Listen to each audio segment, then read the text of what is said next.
Hi, this is Dr. Philip Cordova with Chiropractic.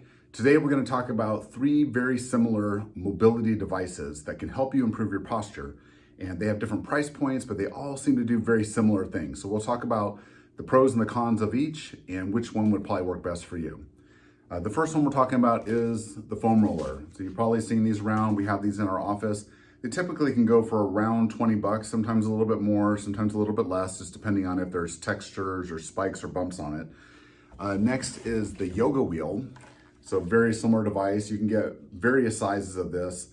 Typically you can get a package of 2, 3 or more of different sizes, and the whole package can go for 30 or 40 bucks. Good devices. Actually, the smaller you go, the more intense it goes. So if you're not sure, you might think you need the smaller one or the bigger one, but the bigger one is actually the more gentle one. And then the last is one that I see all over social media. It is the Chirp wheel. Now it's very similar to the yoga wheel. The biggest difference being this groove that goes right down here. It is the more expensive of all of them. And that might just be better branding, better sales, or just a better device. So we'll talk about each of these. These two, you can buy these in groups of 3 or 4 as well in different sizes. Typically, if you're buying just one, it's a minimum of around $40, and then it's just gonna go up from there depending on how many you buy. Okay, so let's talk about the foam roller. If you've never used a foam roller, usually the first time you get on it, you're not sure what to do. Most people do roll back and forth. I'll leave another link to a video that my wife did where she's showing a full foam roller routine that you can do. And these are all gonna work very similarly, except the foam roller allows you to work more areas of your body. So while you can just roll on your back, and you can make it more intense by reaching back or giving yourself a hug and making it more intense, you can also work on your glute muscles, your hip muscles, your IT band, and that's not something that's gonna be available on the Chirp wheel or the yoga wheel. It is the cheapest, but it also sometimes has a little bit more uses, a little more parts of the body that will help you more. Most people, the biggest complaint they would have with this is that they start on their legs, they feel like it's too painful, they want something softer. There is a softer foam roller out there, but I do think for most people, if you just get the basic one and you just don't put all your body weight on it, it'll be fine. It just takes a couple weeks to get used to it. You can work up and down your back.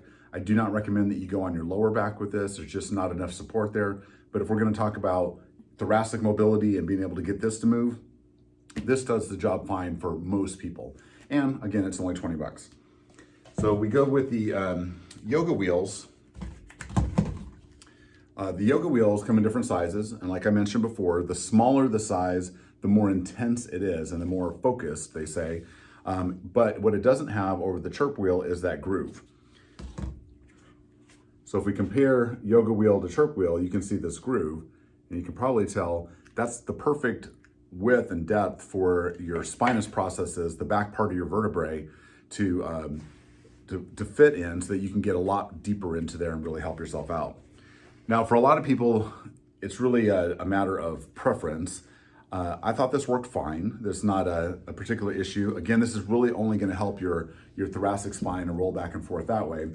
But you do have a few options, and if price is an option or is a concern for you, it may be better to try to just see the different size wheels you can get.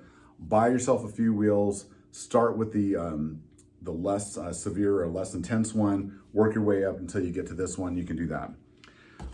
From a comfort perspective, I did find that the Chirp wheel was pretty good. I really liked it.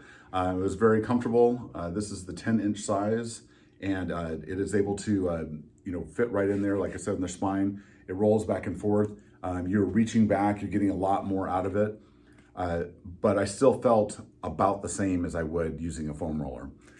So this is gonna be a matter of personal preference. And if you get a chance to try that out, my guess would be that you would prefer the Chirp wheel over the yoga wheel just because of the groove. But as far as having more uses, you're probably gonna wanna go with the foam roller. Now, in our house, we think that you have to have a few different options. So when we're working on mobility, we might start with a lacrosse ball, but then you find in other areas a baseball works better, in other areas a softball works better. The foam roller is great all by itself, but there's gonna be times that you really wish there was a little bit more that you could do and have a little bit more intensity. And so if I had to pick, I would go with the Chirp wheel as the next step up. It is definitely something that I enjoy for the mid back. it's the most helpful. I think the groove does make a difference. And if you're not as concerned about price, it's really close enough to the yoga wheel that I would think that would be fine. Try something, try all of them. If you have to look for some place to start, just get yourself a foam roller. Do 20 bucks, buy yourself a foam roller, start using it on a consistent basis. And then once you feel like you need more, then you can step up to some of the other options that are out there. Thanks, have a good day.